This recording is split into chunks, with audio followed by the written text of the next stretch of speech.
नमस्कार। 15 अगस्त तक पावन अवसर पर हम सब अपन मातृभूमि भारतक शौर्य आ बलिदान के नमन करैत छी। Friends, this freedom is not just a word, it is a legacy written with sacrifice. We must honor it.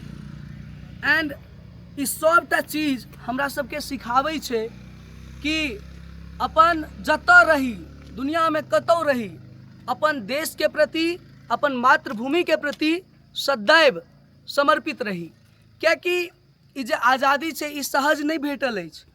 ई हमर सबके पूर्वज के बलिदान एवं हुनकर सबके बहुत रास संघर्ष से ई आज़ादी भेटल छै।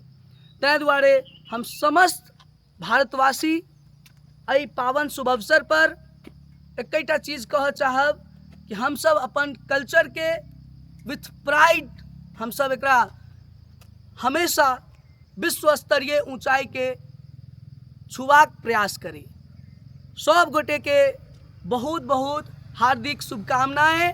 आजुक ई पावन शुभ अवसर पर भारत माता की, भारत माता की, वंदे वंदे वंदे, जय हिंद।